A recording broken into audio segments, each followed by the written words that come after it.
Imagine a fire extinguisher just sitting in the hallway of your office building. Right, like 99% of the time, it's just there behind a cane of glass. Yeah. Completely ignored. Exactly. You walk past it every single day on your way to get coffee, and maybe you admire the shiny red paint, but you don't really think about it at all. All right, of course not. But the second that building catches fire, that quiet little cylinder behind the glass is the absolute only thing that matters. It becomes the most important object in the room. Right. And in Canada's democracy, that fire extinguisher is a 79-year-old former war crimes prosecutor. It really is. So welcome to today's deep dive. We are taking you into the silent, but, structurally immense heart of Canada's constitutional machinery. Yeah, because it's a part of the government that most people only notice during moments of deep transition or, well, profound crisis. And today we are looking specifically at the historic swearing-in of Louise Arbour as Canada's 31st Governor General. This just took place on Tuesday, June 8, 2026. It was quite an event. It really was. And to bring you the full picture, we've pulled together a really comprehensive source stack today. We are looking at national news reports, we've got the full CPAC broadcast coverage of the actual ceremony in the Senate, and we also have the complete official text of Arbour's inaugural speech. Which is vital because, honestly, the speech she delivered to the nation was not your typical polite ceremonial address. Oh, not at all. I mean, I'll tell you right now, she did not hold back. Far from it. It was this fascinating blend of ancient democratic traditions and incredibly urgent, almost alarming modern warnings. Okay, let's unpack this, because before we get into the pageantry of that ceremony in the Senate chamber, or the intense background of the woman who just took the job, we really need to understand the actual power of the office she stepped into. Right, the mechanics of it. Yeah, because it is very easy to look at the Governor General and just assume the role is about, cutting ribbons, hosting state dinners, and handing out medals to citizens. And that assumption is incredibly common, right? Because the daily work you see on the news is highly visible and highly ceremonial. But the reality of the office is far more structurally vital. I mean, they are the head of state's representative. Right, exactly. The Governor General represents Canada's head of state, which is currently King Charles III, and Arbour's is actually the first Governor General appointed since he took the throne back in 2022. Oh, wow, right. Yeah. But beyond just representing the monarch, the constitutional duties of this office are what actually hold the entire government together. I really want to dig into how that actually works for a second. We hear terms thrown around like swearing in the prime minister or dissolving parliament, but what is the actual mechanism there? Like, the sources mention the power to prorogue parliament. Right, prorogation. Yeah, what does that actually mean in practice for you and me? So proroguing parliament essentially means pausing a legislative session without triggering an actual election. It basically wipes the legislative slate clean. Okay, so a pause button. Basically. Now, normally, a prime minister advises the governor general to do this for just routine scheduling reasons. But imagine a scenario where a prime minister is facing a massive scandal, right? And they're about to lose a critical vote of non-confidence. It's like they're about to get booted out. Exactly. They might actually ask the governor general to prorogue parliament just to save their own government. And the governor general can just say no. Yes. They have the absolute constitutional authority to say no. They act on behalf of the crown, not the prime minister. That is massive. So they aren't just taking orders. And I mean, no bill passed by the House of Commons or the Senate becomes Canadian law until the Governor General grants it royal assent, right? That's right. They hold the keys to the entire legislative process. Plus, they serve as the commander-in-chief of the Canadian Armed Forces. Yes. They are the ultimate safeguard in the system. Which brings up a really practical question. If this role is so central to the functioning of the state, and we usually see a new Governor General appointed every 5 years or so, what happens if she gets sick? Or if she suddenly steps down? Does the whole system just break? Yeah. Does the entire legislative branch of Canada just freeze? So no, the constitutional machinery actually has a built-in redundancy for exactly that scenario. Okay, good. If the Governor General is ever absent, or the office suddenly becomes vacant, the Chief Justice of the Supreme Court immediately steps in as the administrator of the government. Oh, interesting. So that would be Chief Justice Richard Wagner right now. Exactly. And he actually read the oaths for Arbour during this June 8th ceremony. It ensures there is never a vacuum of authority. If we connect this to the bigger picture, the peaceful management of a government, the ability to have intense, even bitter partisan warfare without actual violence, requires a nonpartisan referee. Hmm. You need a figure who sits completely above the political fray, linking the elected House of Commons to the enduring authority of the Crown. They hold the ultimate power precisely so that the politicians don't. That brings us right back to the fire extinguisher analogy. Exactly. You keep it behind glass until there is a hung parliament or a prime minister refusing to step down. And because the office holds that quiet but absolute constitutional power, the transfer of that authority from one person to the next requires these incredibly deep, grounding rituals. Oh, the ceremony was fascinating. Right. Looking at the June 8th ceremony in the Senate chamber, it was this striking visual mix of heavy European traditions and very modern Canadian inclusion. The visual contrast was arguably one of the most compelling aspects of the CPAC broadcast. You had formal Westminster traditions operating right alongside distinctly cultural Canadian moments. Let's start with the heavy traditions because there is so much detail here. You have the transfer of the Great Seal of Canada, and this isn't just like a symbolic piece of paper. It's a massive physical embosser. Our sources note it was actually updated recently, physically remanufactured to feature King Charles's royal crown. Right, and it was handed over to the Registrar General, Melanie Joly, for safekeeping during the ceremony. And then you have the signing of 3 separate oaths by the Prime Minister and the Chief Justice. You've got a 21-gun salute literally shaking the ground outside on Parliament Hill. You could hear it echoing during the broadcast. Yeah. And the raising of the blue Governor General flag on the Peace Tower. And, the presentation of the 4 collars of office, including the Order of Canada. Those collars are something else. They are these heavy, ornate chains placed over her shoulders. But those traditions, they carry a specific weight, but they were interwoven with a very different kind of history, right? They really were, because before the ceremony even began, an Inuk elder lit a traditional Inuit Qualic oil lamp right there in the chamber. Yeah. And it remained burning throughout the entire event. Wow. And that ties directly to the outgoing Governor General, Mary Simon. She received a massive standing ovation in the chamber. Very well deserved. Absolutely. As Canada's first Indigenous vice-regal, her departure was super poignant. She released a very powerful statement talking about how reconciliation belongs to all of us and calling for continued bridges of empathy. It was a really emotional handover. It was. And Arbour herself introduced some very specific, subtle choices that really grounded the day. The personal touches were so fascinating. Like, for instance, she arrived at Parliament in a standard passenger car. Right, no carriage. She entirely skipped the traditional horse-drawn landau carriage. It instantly made the day feel more tethered to modern reality. And her musical choices were just as deliberate. The music was a great touch. You had Francophone artist Sarah Dufour performing a song by Les Cowboys Fringants, which was specifically about a woman prioritizing service to others. Then Anglophone artist Tyler Shaw performed a song by the children's entertainer Raffi. Which is just classic Canadian. Totally. And to top it off, a young student from the actual Louise Arbour Elementary School read the French translation of a poem. It felt very human. It really did. But let me push back for a second, just playing devil's advocate here. Why do we still need all of this? The pageantry. Yeah. Why the heavy metal chains, the cannons firing outside, and the ancient wax seals in 2026? Does all this pageantry actually matter to you, the average citizen watching at home? Or is it just historical theater? It is so easy to dismiss it as theater. I get that. But sociologists point out that ritual performs a critical function in a democracy. These symbols, they make abstract concepts physically real. Right. The transfer of supreme command has to be seen to be believed. When you place a heavy collar around someone's neck, when you stamp a physical wax seal, it signals to the entire nation, and crucially to the military, that the transition of power is legitimate, that it's complete, and that it's peaceful. It makes it tangible. Exactly. It binds the past to the future in a way that a simple email or a handshake simply cannot achieve. It grounds the abstraction of authority into physical objects. I can understand the psychological need for that, for sure.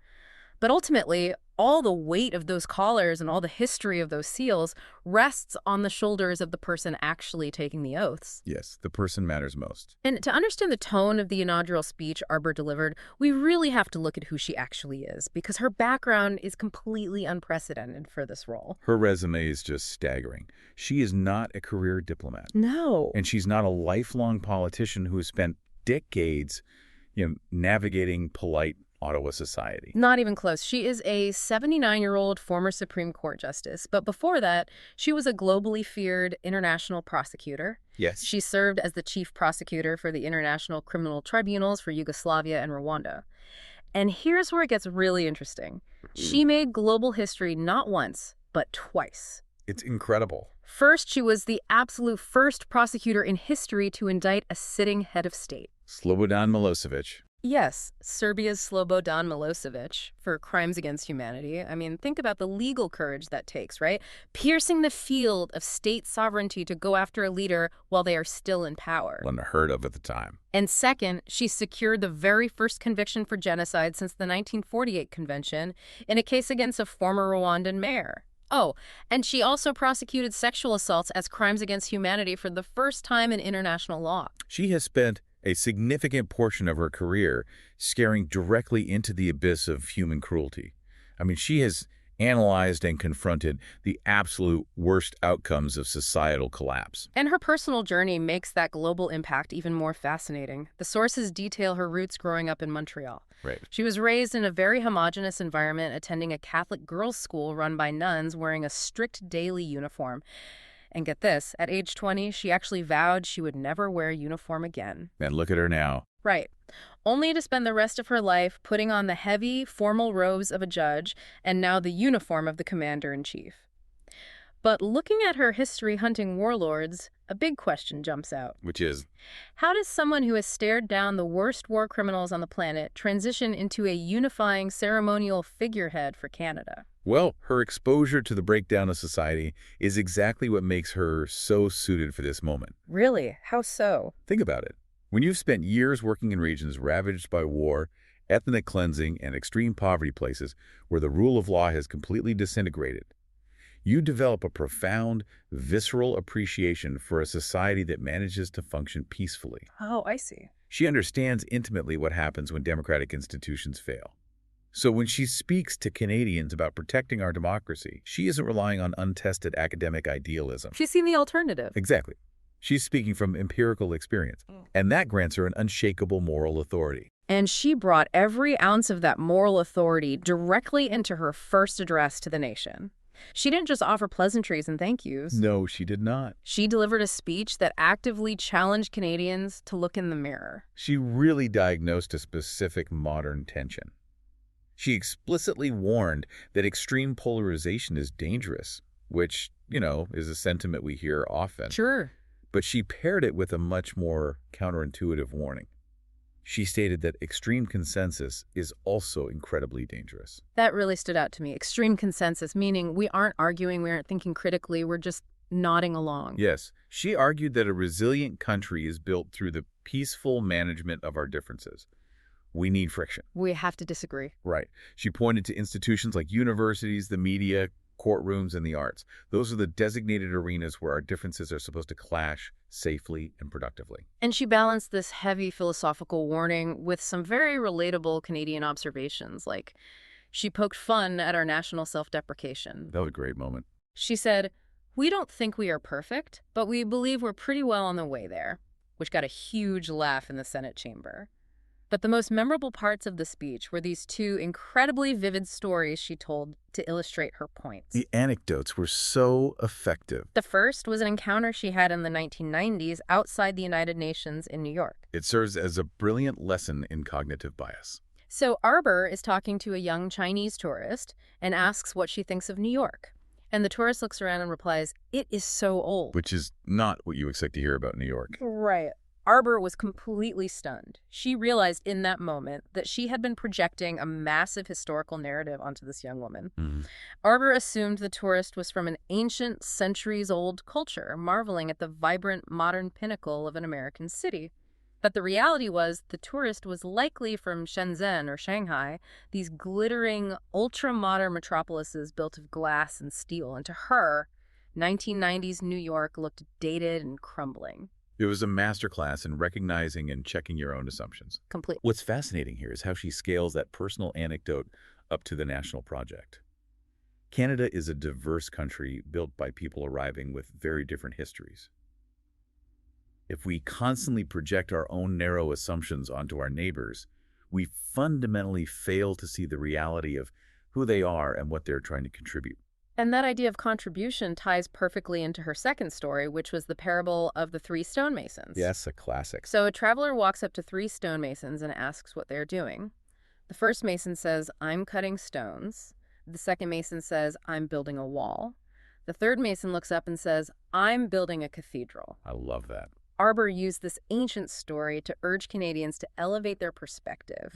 Even in the drudgery of daily life, paying your taxes, raising your kids, going to work, we are building a cathedral. We are building the future of the country. It challenges us to move from a transactional mindset, which is just cutting stones, to a generational mindset. It is a beautiful metaphor, but let me pose a modern problem to that idea. Okay, go ahead. In an era where social media algorithms actively reward outrage, where dunking on your political opponent gets you engagement and money, how do we actually practice this peaceful management she's talking about? Like, how do we build a cathedral together when everyone is too busy throwing the stones at each other? Arbour anticipated that exact friction, actually. And her answer is deeply rooted in her background as a jurist. She pointed directly to the rule of law, specifically highlighting the Canadian Charter of Rights and Freedoms. Okay. She views the law not as a punitive tool to restrain people, but as a framework that constructs a greater freedom. A framework for arguing. Exactly. Yeah. The Charter guarantees your individual rights, but it limits them reasonably so you can live alongside people you disagree with. It provides the agreed-upon boundaries that allow us to innovate, experiment, and argue passionately without destroying the foundation of the cathedral itself. So she is using these timeless parables, the stonemasons, the tourists, to talk about the social fabric. But then, right in the middle of a ceremony featuring an oil lamp and an 18th century royal anthem, she executes this abrupt pivot to address a highly modern existential threat. It was quite the tonal shift. It was something absolutely no one expected to hear in a Governor General's installation speech. The pivot to technology, specifically her warning about artificial intelligence, was arguably the defining moment of the entire address. It almost felt like a sci-fi movie script. I mean, she issued a severe, urgent warning about AI. She explicitly said that AI blurs the lines between knowledge and belief, between truth and falsehood, and between facts and assumptions. She didn't mince words. Not at all. She went as far as to state that AI could threaten, quote, the control we exercise over our own destiny. She pleaded with Canadians to rely on trustworthy public institutions and demanded absolute integrity from the private sector tech companies. And the political reaction to this was immediate.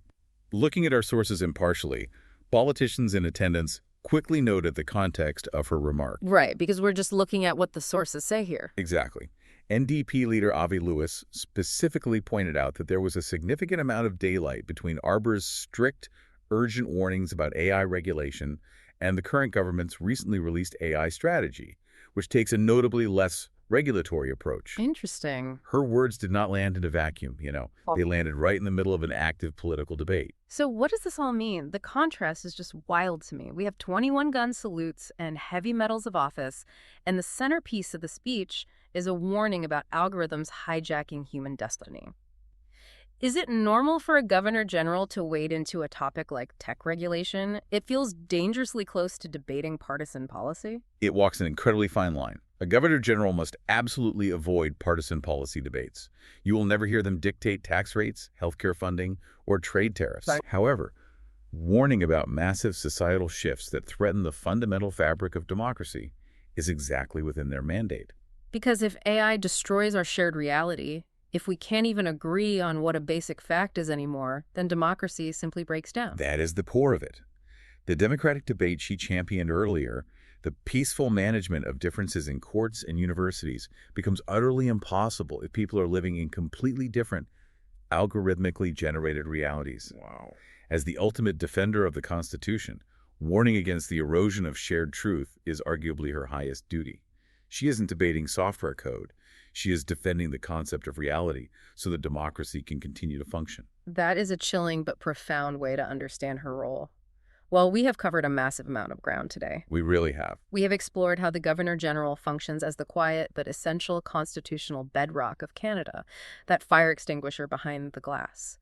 We've decoded the deep grounding traditions of the installation ceremony, the remanufactured seals, the heavy collars, the integration of Indigenous traditions. And we've seen how Louise Arbour, a titan of international justice who spent her life staring down war criminals, is now using her vice-regal platform to warn us about everything from the dangers of extreme polarization to the erosion of human truth by artificial intelligence. And while she is addressing the nation as a collective, her core message distills down to the individual. She specifically looked at young Canadians and told them to trust in yourselves and to recognize the profound privilege of living in a democratic society. Her advice isn't just for parliamentarians debating laws, right? It is a framework for how you navigate your daily life. And that is exactly where we want to leave you today. Think back to that story Arbour told about the Chinese tourist outside the UN in New York. Yeah. I want you to think about your own daily interactions. How often are you projecting your own historical, cultural, or personal narrative onto someone else without even realizing it? It happens all the time. It does. The next time you think you are looking at a modern marvel, or you think you have someone's motives completely figured out, stop and ask yourself, is the person next to you just seeing a relic of the past? Are you both even seeing the same reality? It is a question worth asking before you cast your next stone. Thank you so much for joining us on this deep dive. Thank you for listening.